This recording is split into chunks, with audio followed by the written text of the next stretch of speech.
어머, 아줌마가 셋이야. 잘 좀 해봐. 지금 됐다. 빚을 가리는 거 어디냐? 자, 지난주에 우리가 시작하다, 하려다가 맞았죠. 네. 기독교와 유대교. 사실 이 부분은 이제 매우 중요합니다. 오늘은 이제 기독교, 유대교, 그리고 이제 하나님의 나라, 이 부분을 이제 다루게 될 텐데, 우리가 이제 잘 알다시피 제가 지난번에도 이야기했지만, 이 헬무트 골비처에게 있어서는 이 유대교와 기독교 문제는 그 신학적 차원뿐만 아니라 개인적 차원에서 굉장히 중요해요. 본인의 그 약혼자가 또 유대인이었다는 것 때문에 죽음을 맞았고, 또 그 이후에 이분이 이제 결혼하신 분도 또 골비처가요? 네네네. 그래서 이 그 골비처의 약혼녀하고 골비처가 이제 나눈 교환했던 그 서신 편지를 모아서 책으로 나온 거 있어요. 제가 그걸 이제 독일에서 사오려고 그랬는데 그때 못 샀어요. 그때는 왜 이걸 그때 그걸 왜 살 생각을 못했는지 모르겠어요. 아쉬운 게 나중에 또 기회가 되면 요즘에 또 인터넷에 잘 되어 있으니까 한번 또 구입을 해볼 생각인데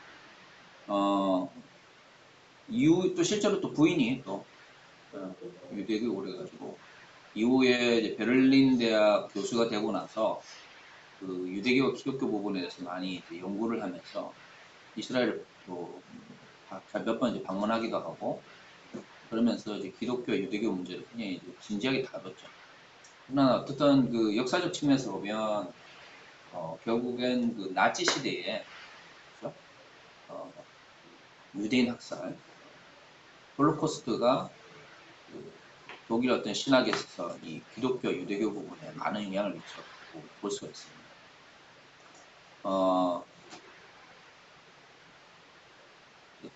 흔히 이제 기독교, 유대교 이야기를 할 때, 나치 시대에 그 흔히 말하는 도이첸 크리스틴 베웨이공이라고 해서 독일적 기독교인 운동 뭐 이런 그 운동이 있었습니다. 나치의 국가주의, 전체주의 이데올로기를 이제 종교적으로 정당화해주고 또 그걸 지원해주던 사람들의 운동이었는데 이 사람들의 어떤 그 이론적 기반이 뭐냐면 구약과 신약을 이분법적으로 구분하는 거예요. 그래서 구약은 율법, 신약은 복음 이렇게 해서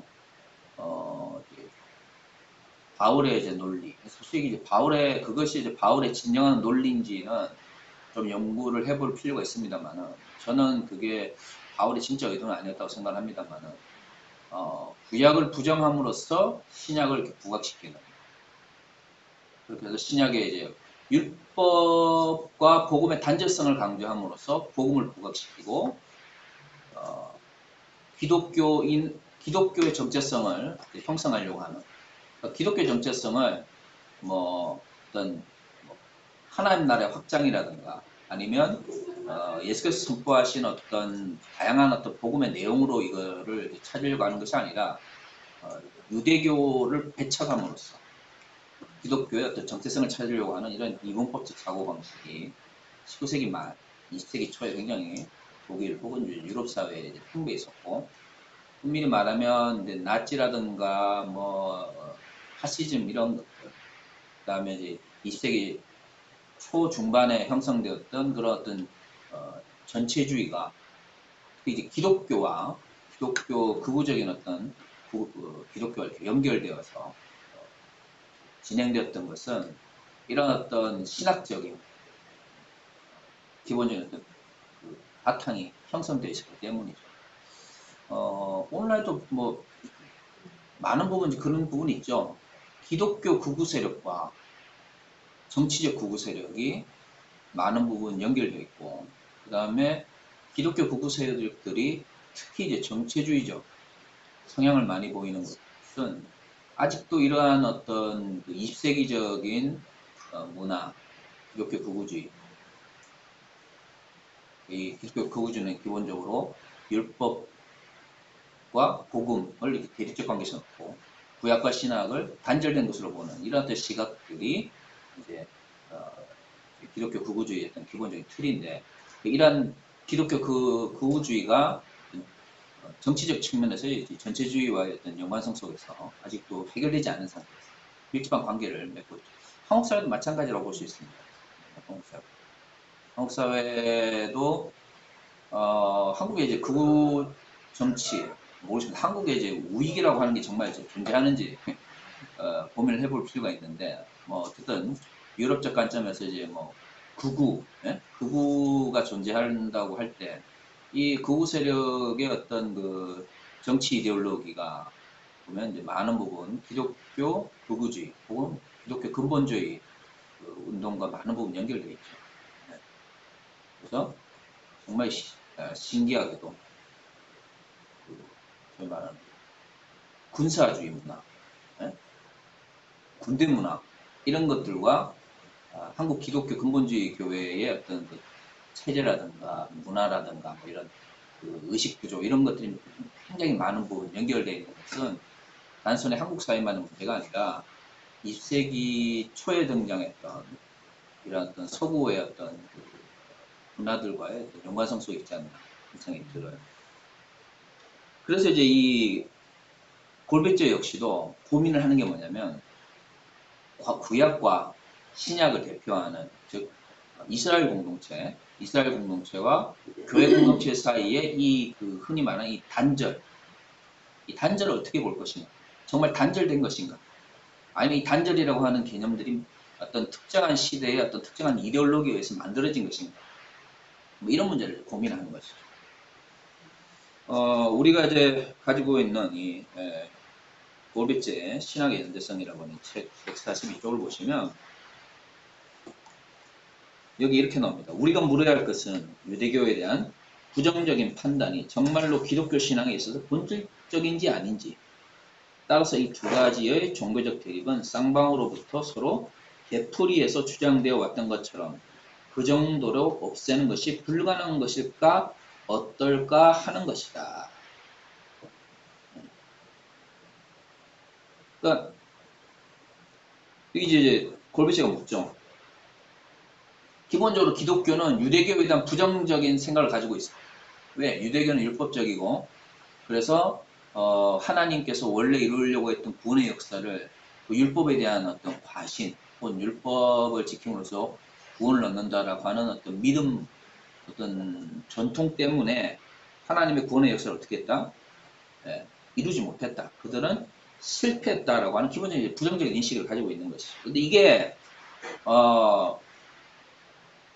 골비제는 그렇게 생각하지는 않지만 골비제 시작에서 볼 때는 이렇게 유대교를 부정적으로 생각함으로써 유대교를 이렇게 비판적으로 정립함으로써 소위 말하는 이제 근대적 기독교가 자신들의 정체성을 형성하려고 해왔던 역사가 분명히 있었고 그것이 이제 많은 부분 20세기에 전체주의와 결합하면서 이제 부정적인 결과물을 얻어냈다는 겁니다. 그래서 이제 골비자는 어떻게 하면 이 유대교와 기독교 이런 어떤 대립적 인식, 대립적 관계를 풀어낼 것인가를 고민합니다. 그러면서 제일 먼저 하는 이야기가 143쪽에 기독교의 출발점은 유대교이다. 했을 수 있어요. 그래서 수원이 유대적이다. 보시면 기독교에 대해서 말하는 사람이 어째서 유대교에 대해서 말하지 않으면 안 되는 것입니다. 그래서 대답하기를 수원이 유대교적. 그러면서 이제 나사렛 예수는 유대인이었다. 라고 하는 것, 그 다음에 예수의 부활을 처음으로 전가한 사람들도 유대인들이었다. 라고 이제 이야기를 하는 것이죠. 그리고, 적어도 기독교 초기에 전통 속에서는 기독교는 독립된 종교의 형태가 아닌 유대교의 분파였다. 라는 이야기를 해요. 근데, 이후에 유대교와 기독교가 이제 자연스럽게 분화가 되는 과정이 생겨요. 근데, 골비자는 유대교가, 유대교에서 이제 그 기독교가 이제 자연스럽게 분화하는 과정, 하고 나눠지는 과정 자체를 무조건 부정적으로 보지만 않습니다. 그러니까 우리가 이해해야 되는 것은 뭐냐면 유대교와 기독교의 상관성을 강조할 때 기독교와 유대교는 서로 연결되어 있다. 기독교가 분리된 것이 어떤 부정적인 의미를 가지고 있다. 이렇게 접근하지 않는다는 거예요. 그 분화되는 것은 어쩔 수가 없어요. 왜냐면 여기에서 보시는 것처럼 두 가지 계기로 인해서 이제 기독교가 유대교로부터 이제 분리가 되어지게 되는데, 문제는 이제 예수의 부활에 대한 기독교의 말씀이 모든 사람에게 대하여 향하였다는 것과, 그것에 의해서 유대인과 비유대인 사이의 울타리가 제거되었다라고 하는 메시지가 초기 기독교 공동체 내에서 유대교와 그 다음에 기독교의 분화를 촉진시켰다는 거예요. 그러니까 유대교라고 하는 것이 여전히 유대인이라고 하는 민족적 성격을 벗어나지 못하는 데 반면에, 기독교라고 하는 것은 어쨌든 예수의 부활을 기반으로 해가지고 그 부활이 유대인뿐만 아니라 비유대인에게도 의미를 가진다 혹은 적용이 된다라는 그런 어떤 메시지로 인해서 초대 기독교가 이제 분리되기 시작했다는 거죠. 근데 이제 골비저가 안타깝게 생각하는 것은 뭐냐면, 그런 분리 속에서 그러면 기독교는 유대교보다 더 어떻게 해야 돼요? 더 민족적 성향이 적고, 그죠? 그 다음에 더 포괄적인 어떤 구원의 개념을 제시를 했으니까 더 어떻게 해야 됩니까? 더 관용적이어야 되는 거예요. 왜? 유대교가 민족이라고 하는 어떤 집단, 민족이라고 하는 어떤 틀 속에서 구원의 문제를 고민했으니까 그 민족의 문제를 벗어나거나 민족 안에 들어오지 못하는 문제에 대해서 배타적일 수밖에 없잖아요. 그럼 기독교는 그것을 극복함으로써, 아니면 그것을 열어놓음으로써 분리가 되기 시작했다 그러면, 기독교는 유대교에 비해서 어떻게 되냐면 더 관용성을 가져야 되는데, 예. 기독교가 이제 발전하는 과정 속에서 기독교가 이제 로마의 어떤 그 국교가 되거나 아니면 힘을 가짐으로써 기독교 이외의 종교를, 예, 이방교 혹은 이교라고 부르면서, 유대교 역시도 뭐예요? 그 이교의 어떤 반열에 올려놓고 배타적으로 생각하기 시작했다는 거죠. 그러니까 네, 약해요. 어떻게 알려줘. 그걸 우리한테 가르쳐달라고 그러겠어. 어떻게 하는 거야? 원래 안 그랬어. 어디를 낸 거야? 아닙니다. 우리가 누를게요. 아니요, 그 한복 제품은 어떤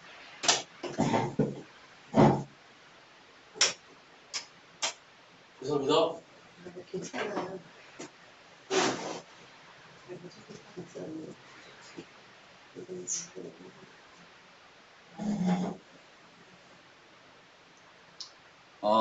특히 이제 골비적 안타깝게 생각하는 것은 이 144쪽에도 나오지만, 기독교가 바야흐로 백인종의 교회가 되었을 때에, 그러니까 기독교가 이제 유대교로부터 이제 자연스럽게 교리적 측면 때문에 어쩔 수 없이 이렇게 자연스럽게 분화된 것에 대해서는 뭐 그건 그럴 수 있다는 거죠. 그러면 이제 기독교가 좀 더 그런 측면에서 더 관용적이었다는 측면이, 골비처럼 기본적으로 유대교와 기독교의 관계를 뭐 고민한다고 해서 이 사람은 기본적으로 또 신학자잖아요. 그러니까 기독교가 가지고 있는 긍정 측면에서 강조를 하죠. 근데 이분이 이제 기독교에 대해서 비판하는 것은 뭐냐면, 이런 어떤 흐름들이, 예? 자연스럽게 관용적, 더 포괄적인 개념으로서 더 어떤 기독교가 가지고 있는 그 독특성이 유대교가 가지고 있는 폐사성이 아닌 개방성을 기반으로 확장이 됐다고 그러면, 이것이 확장되는 과정 속에서 더 기독교가 그렇게 사랑을 이야기를 한다면 더 인간에 대한 사랑과 그다음에 뭐 그런 어떤 그 방식으로 발전을 해야 되는데, 이게 이제 발전하는 과정 속에서 특히 로마 제국 이후에 소로마 제국의 멸망과 그 이후에 이제 중세를 형성해 가는 가운데, 예, 점점 더 백인 남성 중심의 종교로 발전하다가 근대 들어서 이게 이제 제국주의하고 이제 딱 그 맞물리면서, 백인종의 교회, 백인종의 교회로 더 나아가기 시작합니다. 이게 뭐가 문제냐면, 원래 기독교인들은 유대인들이 아니었잖아요. 비유대인들이 기독교로 들어올 수 있도록 길을 열어줌으로써 유대교에서 기독교를 독립을 하게 되는데, 백인종의 교회가 되면서 어떻게 되냐면, 마치 이 백인 남성들이 유대인들을 대체하는 듯한 느낌을 가지게 되는 거예요. 그래서 백인 남성 바깥에 있는 모든 이들은 뭐가 돼요? 이방인이 돼요. 그리고 이렇게 이방화되면서 뭐 초기 기독교가 이제 분리되는 것처럼 포괄성이 늘어나고 관용성이 늘어나야 되는데 그렇게 되지 못하고 어떻게 돼요? 더 배타성을 가지게 되는 거예요. 그러니까 백인 남성 우월주의, 그 백인 우월주의라는 것은 백인 남성 우월주의죠. 백인 남성 우월주의가 결국에는 뭐예요? 오늘날 기독교를 이제 이렇게 만들어 놓은 거예요.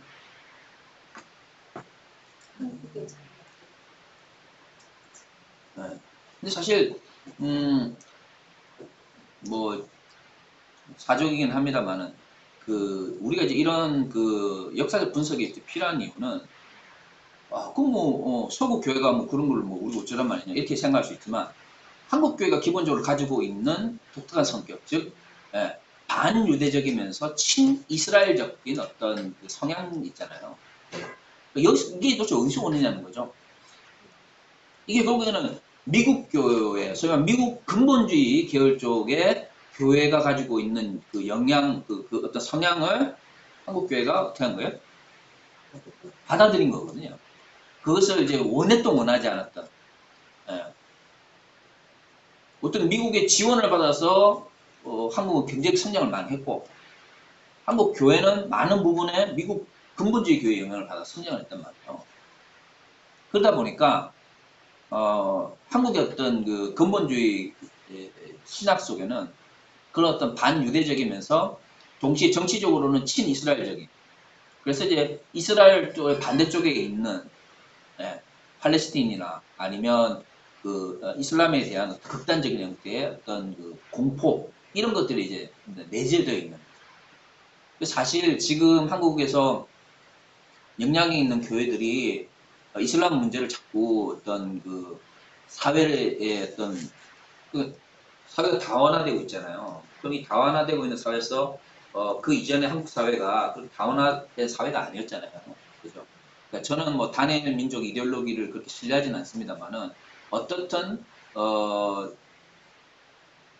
중국이나 일본이나 한국 같은 경우에는 유럽인 특히 우리 서구에 비해서 굉장히 어떤 그 문화적인 어떤 유사성이 강한 민족 국가거든요. 그러다 보니까 그 이전에는 이런 문제를 고민할 필요가 없었어요. 뭐 외국인들 몇 명 들어가 봐야 몇 프로 되지도 않았어요. 근데 문제는 지금은 굉장히 많은 외국인들이 한국이 경제도 성장하고 이제 국제사회에서 알려지면서 많이 들어가고 지금은 한국 사회도 점점 다문화 사회로 가고 있잖아요. 그러면 이 다문화 사회 속에서 서로 다른 가치와 차이를 가진 사람들이 어떻게 문제없이 살아갈 수 있을 것인가에 초점을 놓고 그게 종교든 사회든 문화든 접근을 해야 되는데 지금 한국 교회는 어떻게 접근하고 있냐면 일단 쟤들이 우리를 죽일지도 몰라. 좀 극단적으로 표현해서 쟤들이 우리에게 엄청나게 어떤 그 불이익을 안전하게 줄지도 몰라. 그러므로 쟤네들은 다 우리 사회로부터 쓰러버려야 돼. 뭐 이런 어떤 방식으로 접근하고 있단 말이에요. 근데 사실 이게 굉장히 신앙이 좋고 믿음이 좋고 뭐 기독교 정체성을 지키는 것처럼 보이지만 이게 엄밀히 말하면 이게 나치나 아니면 파시즘의 논리거든요. 우리의 어떤 순수성과 우리의 어떤 순수한 어떤 정체성을 지켜야 되는데 그것을 지키기 위해서는 뭐예요? 외부에서 들어왔던 우리와 다른 이질적인 대상이나 집단들에 대해서 어떻게 해야 돼요? 가차없이 배척해야 되는 거죠.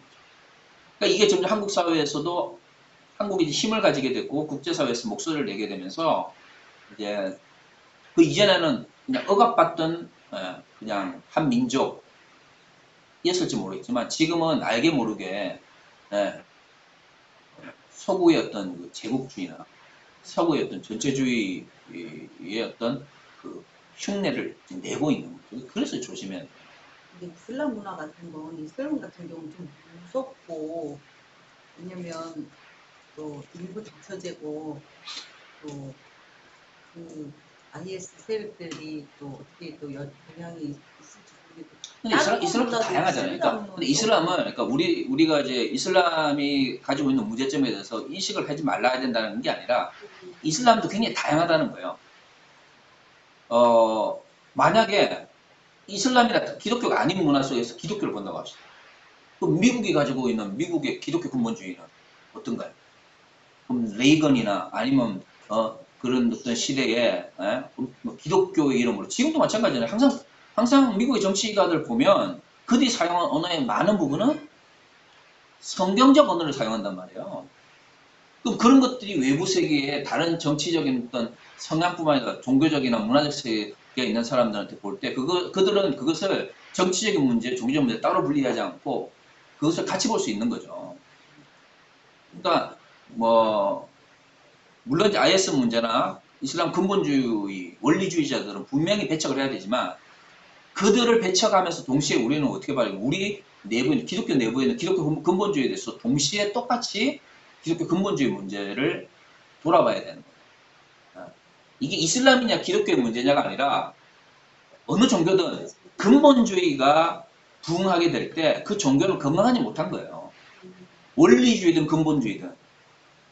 지금은 이슬람이 원리주의라는 이름으로 폭력을 행하고 있지만 과거에는 기독교가 근본주의라는 이름으로 폭력을 했단 말이죠. 그러니까 지금 서구나 아니면 적어도 말하는 기독교 문화가 과거에 비해서 그렇게 폭력적이지 않은 것은 그런 역사적 과정을 통해서 이렇게 하면 안 되겠구나라는 걸 깨닫기 때문이죠. 십자군 원정이든 아니면 다양한 어떤 경험을 통해서. 그때는 누가 힘을 가지고 있었냐면 서구가 힘을 가지고 있었단 말이에요. 근데 지금의 이제 이슬람의 문제가 결국에 이제 테러리즘의 문제로 이제 드러나고 있는데 이게 단순히 어떤 종교의 문제인가를 좀 진지하게 고민해 볼 필요가 있는 거죠.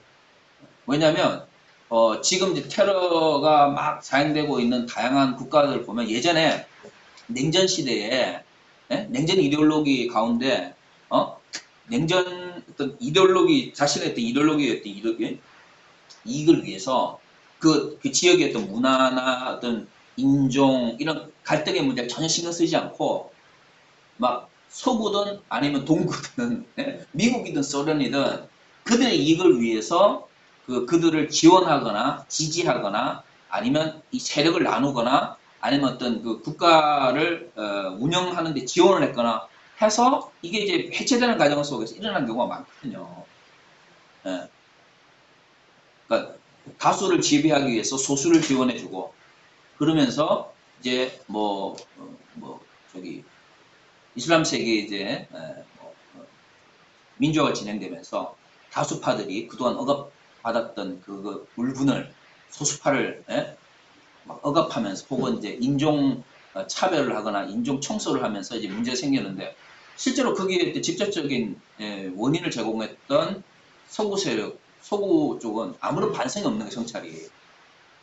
그러니까 이제 IS 문제는 분명히 심각하죠. 그래서 IS가 얘기하는 테러 자체를 정당할 수는 없어요. 테러는 그 어떤 경우에도 정당화될 수 없지만 그들의 문제가 곧 이슬람 전체의 문제다라고 확대해서는 안 되는 거고요. 그 이슬람 원리주의 혹은 이슬람 근본주의를 우리가 고민을 하거나 그들에 대해서 우리가 정말 문제를 해결해야 된다고 생각을 한다면 기독교 근본주의에 대해서도 성찰을 해야죠. 그게 이제 같이 갈 때에 진정한 의미의 기독교적 가치가 정립될 수 있다라는 거죠. 자, 다시 본문으로 이제 돌아와서요. 그래서 이제 볼비저는 이러한 기독교와 유대교의 어떤 차이 혹은 분리, 분화 이런 부분 자체를 부정하지는 않지만 그러한 어떤 분화나 분리가 어떤 특정한 인종이나 특정한 어떤 지역에 이제 제한됨으로써 그 사람들이 이제 주도권, 헤게모니를 잡음으로써 그 바깥쪽에 있는 사람들이 배타적으로 비춰지는 이런 또는 이제 억압되어지는 어떤 상황 속에 대해서 이제 볼비저는 이제 부정적으로 이제 보고 있는 것이죠. 그래서 146쪽을 보시면 기독교인들이 기본적으로 그 이스라엘에 대해서 가지고 있는 이제 환상이 있다고 이제 볼비저가 이야기를 하죠. 첫 번째 환상은 유대인이 예수를 죽였기에 또한 오늘날까지 계속해서 기독교 말씀을 거부하고 있기 때문에 그들이 하나님의 계약으로부터 단절당하고 하나님의 노여움으로 고생당하고 있다고 본다. 두 번째 보다 현대적인 환상은 단지 이렇게 주장한다. 예를 들어 바울의 것으로 여겨지는 의견보다도 현대적인 것이지만 예수 그리스도의 출현에 의해 이스라엘의 구제사적 역할은 끝나고 유대민족은 다른 민족처럼 세속화되고 그리고 격화된 민족이 되었다라고 많이 들어왔던 이야기죠. 그러니까 구약의 교회가 이제 신약의 교회가 구약의 민족적인 이스라엘을 대체하게 됐다. 대체하게 됐다. 예수께서 오심으로 이스라엘이 원래 가지고 있던 어떤 구원론적 의미는 이제 상실하게 됐다. 이런 어떤 것들이 기독교에서 팽배했다고 하는 거예요. 근데 볼빛저는 이런 것에 문제점을 이제 지적하기 전에 먼저 이걸 뭐 어떤 걸 주로 이제 많이 이야기를 하냐면 왜 그럼 이런 생각을 가지게 됐는가 라고 이야기를 하면서 이제 여기 보시면 알겠지만 147쪽에 네오 프로테스탄티즘 그 가운데서 슐라이마나 하르나 가운데서도 구약과 신약을 이제 대립적 혹은 반절로서 읽으려고 하는 성향을 보였다는 거예요. 특히 하늘락 같은 경우에 말키온이라고 하는 사람의 글을 인용하면서 여기 보시면 제2세기에 있어서 구약 성서를 방치한 것은 하나의 실수였다. 위대한 교회는 그것을 정당하게도 거부했다. 16세기에 있어서 그것을 보존하는 것은 하나의 운명이었고 종교교육은 거기서 헤어나는 것이 아직 불가능하였다. 그렇지만 19세기 이후 그것을 정전적인 문제로 해서 프로테스탄티즘 가운데서 여전히 구생대서로 보존하는 것은 종교적 그리고 교회적인 신체마비의 결과이다. 이렇게 했다는 거예요. 가난하기 마키온이라고 하는 글을 통해서. 그러니까 이제 이런 걸 보면 뭘 알 수가 있냐면 골비치가 볼 때 이런 거죠. 자연스러운 분화의 과정이 곧 배타성을 전제로 하는 건 아니라는 거예요. 배타성으로. 그러니까 우리는 뭔가 이제 분리될 때 얘는 나빠. 그러니까 얘는 옳은 거야. 그러니까 뭐예요? 얘를 이제 배척하는 개념으로 이해를 하잖아요. 사실 개신교도 가톨릭을 바라보는 관점이 비슷하잖아요. 그죠? 그래서 근본주의적 성향이 강한 목사님들수록 뭐라고요? 가톨릭을 이단이라고 그러잖아요. 적그리스도 그러고 그럼 도대체 그러면 그분들이 근데 이제 보통 웃기는 뭐냐면 그럼 또 그분들이 속해 있는 그 교단은 그 교단의 분화도 막 일어나잖아요. 그럼 개신교 내에서 일어나고 있는 교단의 분화는 뭐야? 그럼 자기 교단에 속하지 않으면 다 뭐 이단이고 다 무슨 그러니까 이런 어떤 물론 가톨릭의 어떤 잘못된 점이 있겠죠. 신학적 차이도 있을 것이고. 그런데 그렇다고 그래가지고 무조건 우리와 다르기 때문에 얘들은 이단이야. 이것도 문제가 있죠. 자꾸 특히 이제 이거는 뭐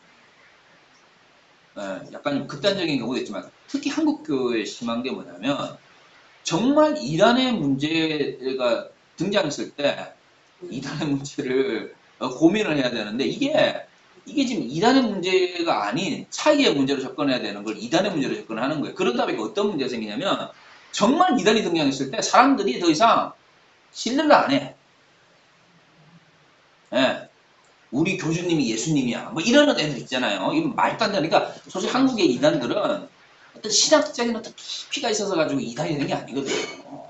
정말 유치한 뭐 말도 안 되는 기본적으로 다 그렇지 않습니까? 한국의 이단들은 다 그래요. 한국 이단들은 우리 교주님이 예수님이야. 우리 교주님이 하나님이야. 우리 교주님이 뭐 하나님이 어머님이야. 뭐 이런 진짜 뭐 이런 거예요. 결국에는. 그럼에도 불구하고 그러한 문제들이 제대로 해결되지 않는 걸 보면 왜냐하면 정말 이단의 문제에 대해 다뤄야 될 때는 그냥 그 이전에 이단의 문제를 다룰 때 이게 자꾸 정치적인 문제나 아니면 이익의 문제로 이 이단의 문제를 다루다 보니까 지금은 더 이상 교회가 이걸 이단이다 이렇게 해도 어떻게 해요? 사람들이 신뢰를 안 하는 거예요. 그거는 이제 결국 내가 속해 있는 교단이나 내가 속해 있는 어떤 신앙의 어떤 공동체에 대한 진지한 성찰이 이루어져야 되거든요. 그것은 뭐를 기반으로 해야 되냐면 우리가 어떻게 지금의 교단 혹은 공동체를 형성하게 되었는가에 대한 예, 역사에 대한 기독교 역사에 대한 진지한 고민들이 이루어져야 되는데 그런 게 없죠. 나하고 다르면 다 이단이야. 예. 그러니까 저는 신천지니 하나님의 교회니 이런 게 막 날뛰는데 뭐 한국 교회가 아마 뭐 한두 마디 해도 아무런 영향을 미치지 못하잖아요. 그러니까 어쩌다 이렇게 됐냐는 거죠. 근데 이게 어떻게 보면 한국 교회 스스로가 자처한 측면이죠. 한국 교회 스스로. 네. 약간 주제에서 약간 벗어났습니다만. 저는 이단인 줄 알았어요. MDB 들어보니까 하도 교회 목사님들이 강하게 막 교수님한테 막 따지고 진짜 그래서 이제 골베처가 이야기하는 건 우리가 이스라엘의 구원사적인 그 개념, 도대체 이스라엘의 구원사적인 그 성격이 사라졌다고 하는 것을 어떻게 이해할 것인가를 좀 이제 좀 진지하게 고민해 보자 이렇게 이야기를 하는 거예요. 그러면서 이제 150쪽에 보면 아브라함의 부르심이라고 하는 게 결국 아브라함만의 문제가 아닌 아브라함에 있어서는 오히려 그의 자손이 부르심을 받고 있고 그리고 그에게 약속된 자손과 또 이스라엘 민족과 계약이 체결된다. 그러니까 아브라함을 불렀다라고 하는 게 단순히 아브라함 한 사람을 불렀다라는 개념이 아닌 아브라함의 후손과의 계약과 연속성 이런 이제 부분을 강조하는 것이죠. 과연 이스라엘 민족이 해체되었거나 예전처럼 국가를 이루고 있지 않거나 물론 이제 지금은 이제 국가를 다시 이루었지만 어떻든 이제 오랜 기간 동안 국가를 이루지 못한 채 흩어져 있었던 이스라엘이 그들이 어떤 국가적인 정체성을 또는 이제 민족적 정체성이 예전과 같지 않다고 해서 그러면 아브라함의 후손이라고 말해지는 이스라엘이 가지고 있던 그 아브라함의 후손으로서의 언약적인 어떤 그 의미 이런 것도 그러면 정말 교회가 등장함으로써 상실됐다고 말할 수 있느냐라고 묻는 거죠. 근데 우리는 그 자체를 부정하잖아요. 그 자체.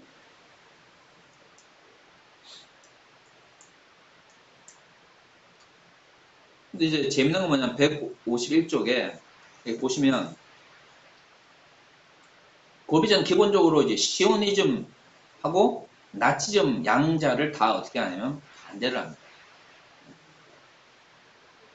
짧게 읽어드리면 나치스의 인종주의는 이것에 대해서 혈통의 의를 다시금 획득하고자 하는 최후의 그리고 실패하고 말았던 시도로 나타난다. 바로 이것이 오늘날 시오니즘과 나치즘의 선동적이고 철면피한 병행을 가능하게 하고 있는 것입니다. 그 시오니즘이라고 하는 것은 결국 국가로서 이스라엘을 회복해야 된다라는 거고 나치즘이라고 하는 것은 결국 뭐겠습니까? 순수 아리안 네? 혈통을 지키자. 그런데 이제 그게 유대인들이 들어와서 순수 아리안의 혈통을 어떻게 하고 있다? 망치고 있다. 라고 하는 건데, 이게 어떻게 엄밀히 말하면 서로 대립적인 극단에 있는 두 개의 이데올로기잖아요.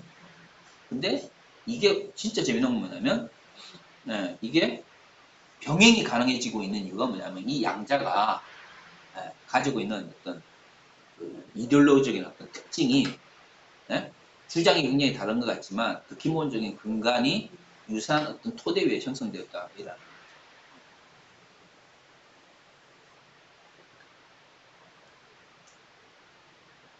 그래서 151쪽에 이러한 옛 시대로부터 우리의 시들에 이르기까지 마치 하나의 화석처럼 유대인은 집시와 나란히 가장 강력한 혈통 관련으로서 우뚝 솟아 있다. 그러니까 이제 혈통의 문제에 대해서 이제 우리가 좀 진지하게 고민을 해볼 필요가 있는 이스라엘 민족을 어떻게 보는 이스라엘 민족. 그러니까 순수한 아리안이라고 하는 이데올로기가 과연 존재할 수 있느냐는 거예요. 그러니까 도대체 아리안을 구성하고 있는 요소는 뭐냐? 그게 혈족적 어떤 유사성이야. 그 도대체 과학적으로 분석을 해가지고 도대체 DNA를 분석해가지고 몇 프로 도대체 아리안의 DNA는 뭐냐? DNA 분석을 하면 아리안의 DNA가 나오고 그 만약에 우리가 민족적, 인종적인 어떤 그 공통점, 어떤 유사성 이런 것들을 민족성이라고 규정을 한다면 그 뭔가 그 DNA에서도 뭔가 나와야 될 거 아니에요. 그러면 그런 어떤 것들이 몇 프로나 유대적 혹은 아리안적이라고 나눌 수 있느냐는 거죠.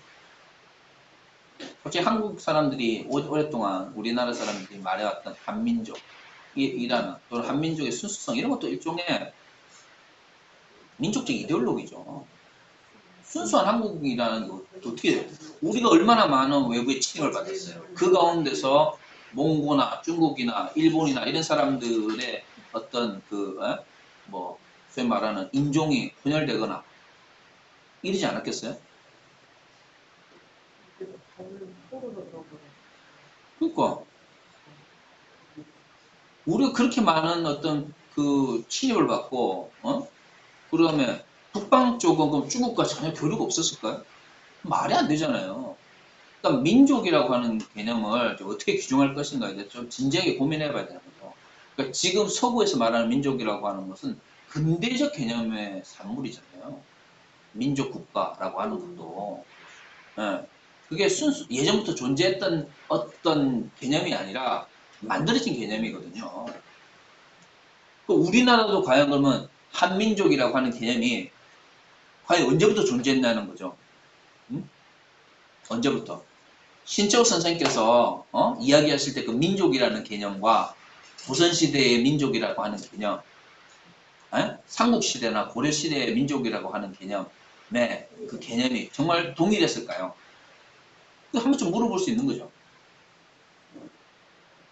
네. 그러니까 그렇다고 해서 한국 사람 혹은 그 한민족이라고 하는 게 의미가 없다는 게 아니라 이 민족이라고 하는 개념이 다르다 또는 문화적 독특성을 가지고 있다는 측면이 아니라 그러므로 우리는 다른 사람들보다 더 우월하다라는 개념으로 가게 되면 이건 굉장히 문제가 있는 거죠. 왜 우월하냐? 라고 가면 결국에는 뭘로 소급이 되냐? 모든 건 다 우리는 혈통적으로 우리는 다 우월하다고 가는 거예요. 그러니까 이런 이데올로기는 결국 이게 시오니즘도 똑같죠. 우리는 아브라함의 후손이라는 거죠. 아니 그 수천 년 동안 서구에서 흩어 살면서 혈종적으로 얼마나 몇 프로나 아브라함의 DNA를 공유하고 있겠어. 말이 안 되는 거예요. 순수한 아리아인이 어떻게 존재해 말도 안 되는 거지. 그러니까 민족이라고 하는 민족의식이라고 하는 언어라든가 문화라든가 이런 걸 공유하거나 그것을 받아들인 사람들의 어떤 의식적 공동체나 뭐 다양한 개념으로 이렇게 규정을 할 수 있는데 이게 인종이니 혈족이니 혈족은 아니겠고 인종이니 아니면 뭐 그런 걸로 혈통의 문제로 이게 딱 들어가 버리면 이거는 굉장히 이제 어려운 문제다.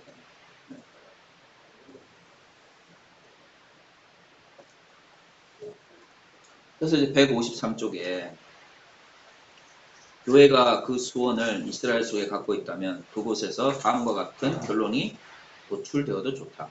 첫 번째, 교회도 또한 단지 동지의 공동체라든가 하물며 신앙을 같이 하는 각각의 인간의 보이지 않는 교회로서가 아니라 하나의 현실의 생활 공동체로서 생각되어지고 있다. 그러니까 이스라엘이라고 하는 게 아브라함의 후손과의 어떤 관계성 속에 이루어지는 하나님과의 어떤 약속이나 언약 이런 어떤 것들을 믿고 따르는 그런 어떤 뭐랄까 그런 걸 만약에 이스라엘의 민족이라고 규정을 한다면 그런 어떤 의미에서는 좀 그것이 의미를 가질지 모르죠. 그것을 시오니즘처럼 인종이나 혈통의 문제로 만약에 들어가 버리면 그 문제가 생기는 거죠. 그러니까 만약에 교회라고 하는 것이 우리가 이제 생각하는 거죠. 교회가 그 수원을 그 기원을 이스라엘이라고 하는 민족으로 가지고 있다고 그러면 교회는 그러면 구약과의 관계성 속에서 어떻게 스스로를 규정해야 되는가라고 이야기할 때에 그냥 단순히 교회는 보이지 않는 뭐 천상의 교회 아니면 뭐 마지막 때 이루어질 교회 이런 것도 중요하지만 예? 언약적 기반 위에 형성된 민족을 이스라엘로 우리가 한다 보면 하나님의 현실의 생활 공동체 예? 하나님과의 관계성 속에 있는 생활 공동체로서 교회는 스스로 인식해야 된다라고 하는 거고 두 번째 교회는 이것은 보다 상세하게 해명되지 않으면 안 되는 것인데 무엇인가의 방식으로 교회가 고백하는 같은 하나님에 의해 교회보다 전에 만들어졌던 현실의 인간 공동체, 즉 아브라함의 혈통 공동체, 이스라엘 민족과 서로 관계가 되어 있는 것입니다. 그러니까 교회가 하나님과의 뭐 관계든 언약이든 그런 것을 통해서 그냥 단순히 눈에 보이지 않는 어떤 형이사학적인 개념의 교회가 아니라 현실 속의 어떤 생활 공동체라고 한다면 그것은 어떤 형태든 간에 아브라함의 후손이라고 하는 이스라엘의 공동체와 연결될 수밖에 없다는 거죠. 연결될 수밖에 없다는 거죠. 그러니까 기독교인이기 때문에 유대적 문화를 헤쳐간다는 건 골비트 입장에서는 말이 안 되는 거죠. 그거는 스스로의 정체성, 교회 공동체가 스스로의 정체성을 포기하는 것과 똑같은 거예요. 그래서 독일적 기독교인 운동과 같은 애들이 등장을 해가지고 예? 유대교를 이제 막 핍박하거나 유대인들을 죽이는 것에 대해서 기독교가 아무런 양심의 가책이 없는 상태에서 동조라는 현상이 일어나게 됩니다.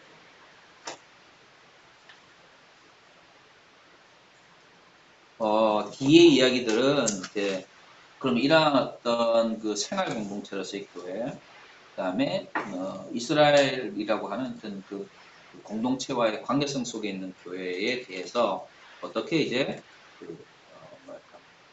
그 관계, 그 정당성의 문제를 이제 골비츠가 쭉 설명을 하고 있는 부분이에요.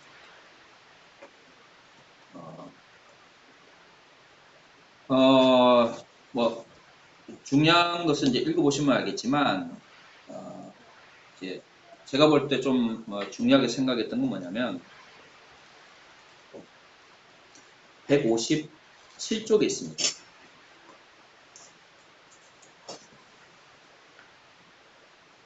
네. 따라서 바울에게 있어서 그리스도 이후에 두 개의 하나님의 공동체가 병립하여 존재하였다. 이스라엘이라고 하는 하나님의 공동체와 교회라고 하는 하나님의 공동체이다. 이 두 가지의 교회는 유대인, 기독교인에게 있어서도 중복되어 있다. 그들은 양쪽의 하나님의 공동체에 속해 있기 때문에 바울의 희망은 어느 때인가 즉 제 민족이 모든 신학의 영역에서의 입구를 발견하고 그리고 예수 그리스도 자신이 그 현현에 의해 그에 있는 그대로의 모습을 중시했던 때에 전 이스라엘이 교회의 그리스도 고백의 목소리를 합할 것이다. 그러니까 우리는 일반적으로 어떻게 생각하냐면 바울이 율법으로 구원을 얻는다라고 하는 것을 반대됩니다. 이신칭의를 강조했기 때문에 우리는 어떻게 생각하냐면 바울이 유대인이 가지고 있는 특성을 거부한 것이다 이렇게 생각한다는 거예요. 근데 이제 여기서 지금 말하는 두 개의 하나님의 공동체가 서로 대립하거나 하나를 억압하거나 하나 위에 있는 것이 하나가 골비점 뭐라고 이해를 하냐면 공동체가 병립하여 존재한다. 그 바울의 표현 중에 먼저 유대인에게 그 좋은 것도 그죠? 먼저는 유대인에게 그 다음에 이방인에게 나쁜 것도 뭐예요? 먼저 유대인에게 이방인에게. 근데 이런 이야기들은 굉장히 흔히 이제 신약을 연구하거나 아니면 종신학에서 이제 구원론을 연구하시는 분들이 있어요. 굉장히 한국 교회 내에서는 별로 좋은 소리 못 듣죠. 왜 우리는 이제 새 하나님의 백성이고 이스라엘 옛날 구약과 신약이고 우리는 뭔가 새롭고 우리 다르고 그러니까 우린 뭐 이래야 되니까 결국 그 이전에 하나님께서 불러주신 민족들은 다 뭐가 돼요? 열등한 존재가 되어버렸지 우리가 우등한 존재가 되어버렸지. 왜 꼭 그렇게 봐야 되냐? 하나님의 백성 불러주셨는데 왜 병존하는 존재를 이해하지 못하는 거죠? 저는 가끔 그런 생각을 합니다. 정말 하나님의 새로운 공동체를 우리를 불러주셨다 그러면 이런 거죠. 우리가 하나님께 나온 게 아니잖아요. 그러니까 뭐 근본주의적인 측면에서 구원론을 접근해 본다고 해봐요. 그러면 어떻게 접근해 보냐면 우리 흔히 이야기하는 것처럼 하나님께서 우리를 부르신 거 아니에요. 그죠? 하나님께서 이스라엘을 먼저 부르셨어요. 우리 이해하는 것처럼 하나님께서 이스라엘을 부르셨어. 근데 실패했어. 그럼 우리를 불렀어. 그럼 우리는 어떻게 해야 돼? 우리 실패하면 안 되지. 하나님 말씀대로 살아가야 되죠. 그런데 재미는 뭐냐면 하나님께서 이스라엘에게는 율법을 주셔가지고 그것을 지키라고 했는데 그들이 지키지 못해가지고 실패했다고 해놓고 우리에게는 무한한 복음이라는 의미의 자유를 주신 거예요. 그래서 우리는 이스라엘처럼 이스라엘처럼 실패해도 우리는 구원받아. 네? 예수 그리스도를 믿기 때문에. 이거 구원파와의 구원론하고 다를 바가 뭐가 있어요? 도대체 그 사람들이 말하는 믿음이라는 게 뭐예요? 그럼 하나님께서 우리를 불러주셨을 때 우리가 하나님의 나를 위해서 달려가는 것도 아무도 필요 없이 그냥 네가 세상 속에서 그냥 아무리 엉망진창으로 살아도 다 구원해줄게. 이게 믿음이냐 이거. 그러니까 하나님을 신뢰하고 하나님을 믿는다라고 하는 게 나에게서 나오지 않았다고 해가지고 그거를 정말 보네프의 표현대로 싸구려 은혜, 값싼으로 만드는 것이 진정한 믿음의 모습이냐. 너무 자기중심적인 믿음. 우리에게 편한 형태의 구원론이니까. 그렇죠? 근데 실제로 한국의 많은 근본주의 교회가 그런 식으로 믿음을 팔아먹었잖아요. 팔고, 그래서 성도들을 모으고, 그리고 헌금 내고, 강요하고, 그리고 그 은혜를 다 뭘로? 헌금으로 환원하죠. 그 헌금은 또 자본이고, 자본으로 환원해서 그 자본을 가지고 교회 건물을 짓고. 결국 모든 건 뭐냐면 자본화되는 거예요. 하나님의 은혜도 자본으로, 그 다음에 하나님의 심판도 자본으로. 모든 건 다 돈이에요. 그러니까 말은 하나님의 은혜를 이야기하는 구원론이지만 그 어떤 이론적 토대를 이렇게 분석하거나 어떤 욕망, 심적 욕구나 이렇게 토대를 이렇게 분석을 해보면 결국 뭐냐면 다 물질 풍요에 대한 욕망이 밑에 쫙 깔려져 있죠. 물신주의죠. 물신 숭배인데 우리는 그것을 하나님에 대한 뭐 사랑이니 뭐 이런 식으로 포장을 하려고 한다. 그 성경에서 말하는 핍박받는 자는 복이 있다든가 가난 가운데서 기뻐하라든가 뭐 이런 거는 뭐 어떻게 되는 거예요? 그런 거는 성경에 없어. 우리는 그런 거 성경에 있다고 생각 안 해. 그래서 이런 어떤 우리도 그렇고 뭐 저도 뭐 솔직히 뭐 얼마만큼 그런 어떤 인식론에서 자유로운지 잘 모르겠습니다만 그런 것들이 한국의 근본주의 그 신학 혹은 교회에 굉장히 많이 뿌리 깊게 내려져 있죠. 그리고 그러한 것들이 또한 이스라엘과 관계를 대립적으로 바라보는 또 이스라엘의 민족적인 어떤 역할 이런 것들을 굉장히 열등하게 보는데 굉장히 많은 부분 일조하고 있어요. 단순히 뭐 돈이나 헌금의 문제가 아니고. 근데 구약에 실질적으로 현실적인 복에 대한 복제는 많이 안 돼요. 그런 것들은 어떻게 보세요?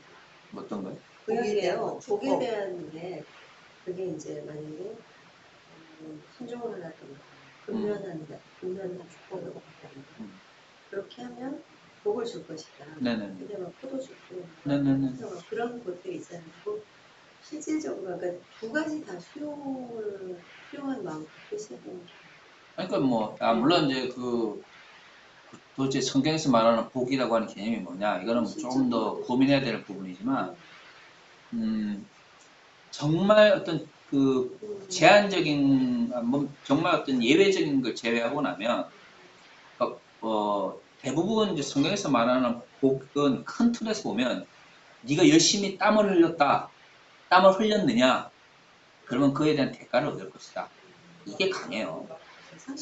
상식적인. 왜냐하면 구약 창세기에 하나님께서 인간에게 내리신 어떤 형벌의 문제가 뭐냐면 네가 열심히 땅을 갈아도 거기서 열매를 얻는 것이 굉장히 어려울 거다는 거죠. 그러니까 열매를 못 얻는다는 게 아니고 네가 땀을 흘리고 노동을 하고 수고를 해야만 그 열매를 얻을 거라는 거잖아요. 그게 이제 어떤 창세기의 출발점이었어요, 인간에게서. 예? 그러니까 아우구스티누스의 원죄론을 받아들이고 안 받아들이고는 둘째 문제고, 기본적으로 어떻든 인간의 노동의 문제가 처음 등장하는 창세기의 기록을 보면, 기본적으로 구약에서 말하는 인간의 노동 혹은 노동의 결과물은 우리가 열심히 일을 한다고 해서 그 결과물을 얻을 수 있는 것이 아니다라고 하는 것이 전제로 깔려져 있지 않습니까? 그러니까 기본적으로 전제 조건은 뭐냐면 우리가 노동을 해야 돼요. 그런데 현실은 우리가 노동한 것에 대해서 그 대가를 다 얻을 수도 있다. 다 얻지 못할 수도 있다라는 거죠. 그런데 하나님의 축복은 뭐냐면 네가 열심히 노동을 하면 그 노동에 대한 합당한 대가를 얻거나 그보다 네가 예상하지 못했던 좀 더 놀라운 풍요로운 대가를 얻을 것이다. 뭐 이런 거예요. 근데 여기서 이제 구약적인 의미의 어떤 풍요라고 하는 게 막 지금 예를 들어 우리 지금 자본주의, 우리 이제 후기 자본주의 속에서 살잖아요. 그러니까 후기 자본주의의 특징은 뭐냐면 자본이 스스로 증식을 하는 거예요. 예전에는 그러니까 노동가치서를 우리가 어떤 식으로 이해할지는 뭐 좀 다른 데마다 다릅니다만 과거에는 노동의 가치라고 하는 게 우리가 생각하는 것처럼 무한정으로 늘어날 수는 없어요. 아무리 봉건제 속에서 농로를 가지고 이 땅을 한다고 하더라도 어떤 노동이라고 하는 것이 투입이 돼가지고 얻어낼 수 있는 게 한계가 있었어요. 거기서 말하는 풍요라고 하는 개념은 오늘날 자본주의를 살아오고 있는 사람들과는 좀 다르죠. 그럼 지금은 풍요의 개념이 너무 다르죠. 지금 뭐 빈부의 격차라고 하는 게 어마어마하잖아요. 예. 그러니까 이제 이런 어떤 사회에서 우리는 이제 흔히 구약에 등장하고 있는 복이라든가 축복이라든가 풍요의 개념을 그 시대 사람들이 어떤 노동을 투여해서 어떤 노동력을 투여해서 얻어냈던 어떤 가치보다는 오늘 우리의 가치보다는 그래서 무슨 뭐 예를 들어 한 100만 원 투자했는데 10억 버든가 하나님께서 엄청 보고 싶다. 우리는 풍요로 생각하잖아요. 100만 원 투자했는데 150만 원 거둔 것을 우리는 풍요로 생각하지 않아요. 우리 의식성이 이미 최소한 한 2배는 띄워줘야, 그죠? 한 2배는 띄워줘야, 요거는 최소고, 네, 그 정도는 띄워줘야 좀 우리가 풍요해졌다, 이렇게 생각한다는 거죠. 그래서 이런 의식은, 엄밀히 말하면 구약적 의식은 아니죠. 네. 그리고 분명히 그 신약에서도 일용할 양식을 위해서 기도하라고 그랬죠. 그러니까 먹고 마시는 문제가 중요하지 않다라는 게 아니라, 그 다음에 하나님께서 너희가 필요한 것을 채우지 않는다는 게 아니라, 성경에서 말하는 풍요의 개념과 우리가 지금 현대인들이 인식하고 있는 풍요의 개념이 분명히 다르다는 것을 전제로 하고 성경을 보지 않으면 왜곡되어 나타나는 거예요. 그러니까 자꾸 오중복음의 삼박자 축복 뭐 이런 거 이야기를 하면서 그죠? 근데 그 배경에서 자랐기 때문에 저도 그런 게 하나 있는 것 같아요. 아니 그러니까 거기서 자유롭지 못해. 한국 교회 많은 그 지금 40대 50대는 거기서 자유롭지 못하죠. 근데 자유롭지 못하다고 그래가지고 그것을 인정하고 들어가는 것은 다른 거죠. 자유롭지 못하지만 그것이 잘못됐다고 인식하는 순간 아 잘못됐구나 라고 하면서 그걸 이제 벗어나려고 노력해야지. 벗어나려고 노력하다가 벗어나지 못하는 것은 그건 우리가 가지고 있는 한계죠. 우리 인식이라고 하는 게 전통에 의해서 형성된 거잖아요. 우리가 인식하고 있는 모든 어떤 지평이라고 하는 것이 어느 날 갑자기 우리가 막 눈을 떠보니까 진리를 깨닫는 게 아니지 않습니까? 우리는 교육을 통해서 형성되어지고 전통이나 아니면 과거의 사람들에 의해서 배워온 것인데 그게 어느 날 갑자기 우리가 그걸 다 뛰어넘어서 그것을 뭐 극복하겠다. 이건 말이 안 되는 거죠. 하지만 최소한 우리의 한계를 인지하고 문제를 인지하고 이걸 극복하려고 노력하는 모습을 보여야 되는데 지금은 이제 그런 모습들이 잘 안 보이죠. 그냥 현실이 안 좋아지는 모습입니다. 그러니까 이제 한국 교회가 시민사회 영역을 욕을 먹는 거예요. 자, 그래서 쭉 이제 넘어가서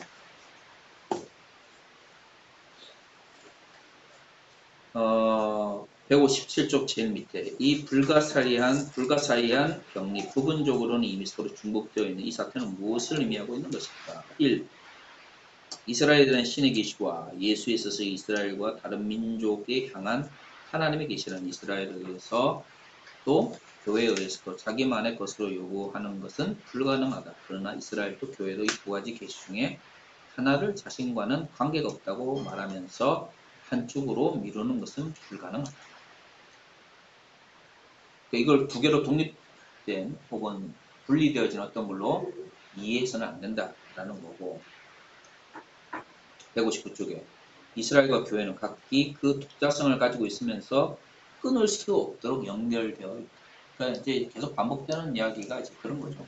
이스라엘과 교회가 비록 교회가 이스라엘 설사 뭐 다 인정을 하더라도 이스라엘이 어떤 민족이 가지고 있던 그 독특성이라고 하는 게 교회 독특성과 완전히 같다고 안 할 수는 없다 할지라도 여기서 말하는 그걸 이제 독자성으로 나타내죠. 각각 독자성을 가지고 있다고 할지라도 두 개는 뭐예요? 끊을 수 없는 아주 상호 밀접한 관계 가운데 있다라는 걸 인정을 해야 된다. 이거를 신약의 교회, 구약의 이스라엘. 그러므로 신약의 교회는 구약의 이스라엘을 대체하므로 우리는 이스라엘과 아무 관계가 없어.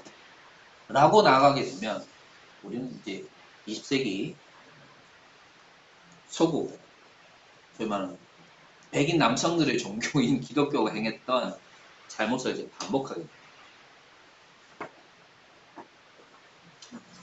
자, 그래서 이제 162쪽에 제일 마지막에 보면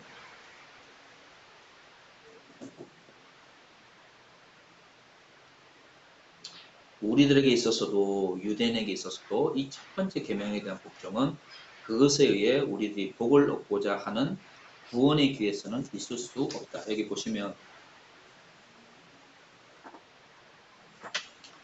그렇지만 그것은 유대인에게 그렇다든가 또는 우리들은 그들의 율법과의 연결을 물리치지 않으면 안 된다고 하는 것은 기독교 신학 가운데의 반유대적 전설의 하나이고 이것은 마침내 극복되지 않으면 안 되는 것입니다.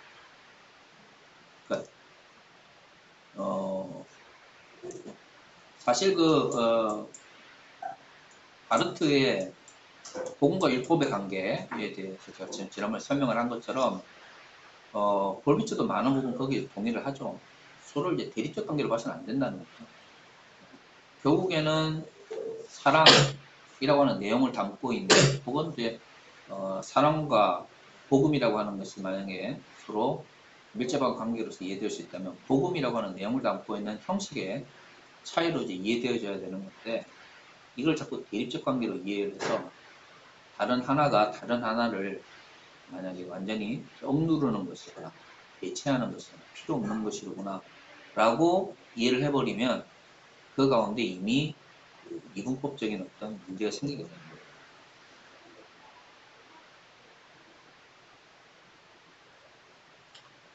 물론 그렇다고 해서 그것은 주의 깊은 율법에 대한 복종이나 전통적 유대교의 엄격한 할라카와 동일하지는 않다.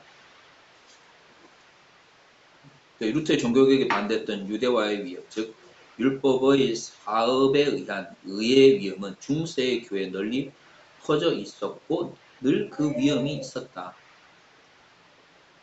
그러니까 율법이 그럼 전혀 그러면 율법이라고 하는 게 주어졌다고 해서 사람들 뭐 전혀 그것은 뭐 다 좋은 것이냐?